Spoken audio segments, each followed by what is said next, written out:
People always say, I'm emotional.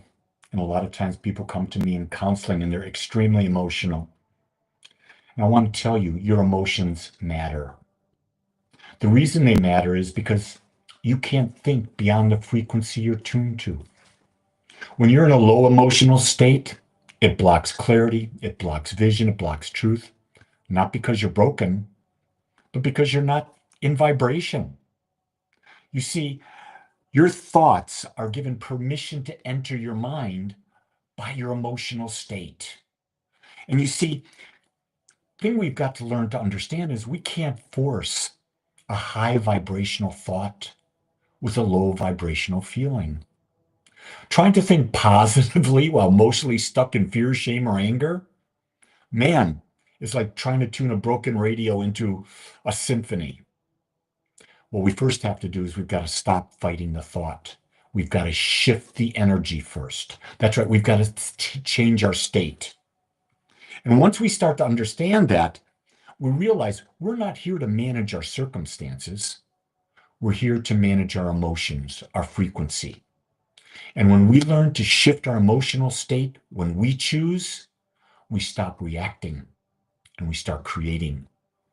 Our life becomes empowered because we've taken our power back. And we don't get that. So often when I'm counseling with people, they're in such a negative state. I give them great ideas. They don't hear them. They can't hear them. The key thing is, how do you help someone change their emotional state?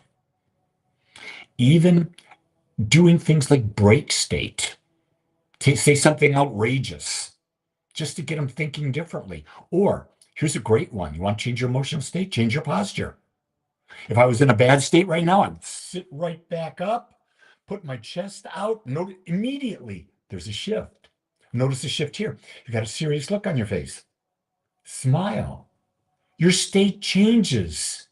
You don't have to think new thoughts. You don't have to change your situation. You change your state. You change your emotions. Now you're able to hear differently. You're able to hear clearer. Doing things to change your state. Well, you could do affirmations. You could change your posture. You could do something you love. You could take a walk. You could play with your dog. You could play with your cat. You could watch a happy movie.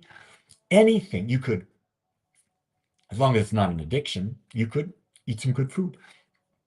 For me, if I eat some cold sliced mango, that changes my state.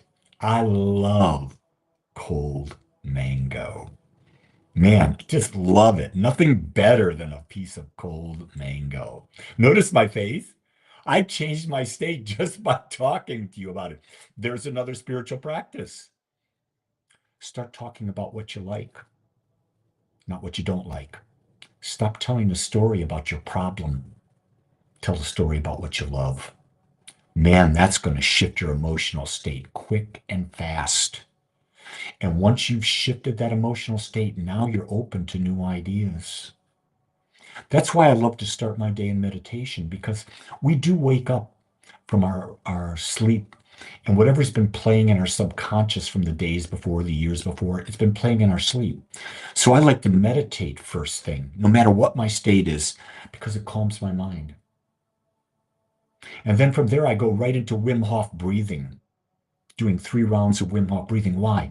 I'm oxygenating my body. My body feels alive. I'm waking up from that sleepful state. When I'm out of that sleepful state, I'm more I'm more available to receive.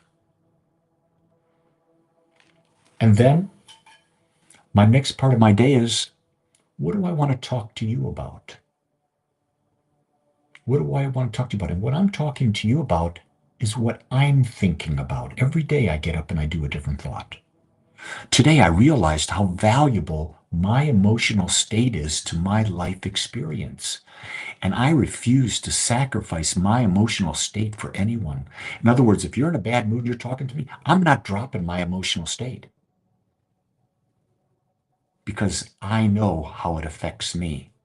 And if I hold my emotional state high, you may not resonate with it, but it may just vibrate a little differently. Keep in mind, You can't change someone's emotional state. They have to want to change. If they want to change, you can assist them. But most of the time, it's their choice, as is all of life. Isn't that great? I am 100% responsible for my life. And knowing that, you're 100% responsible for your life. I can be caring towards you, but I can't care about your end result because only you control that. And you control it by how you tune that dial. How you tune that dial, what emotional state are you going to go through life today? And when you do that, watch the thoughts that come. Watch the inspired actions that come. Because when you're in a higher emotional state, man, the world opens up. So it's a great day to be alive. Believe that. It's a great day to be alive. And make it so. Much love and aloha.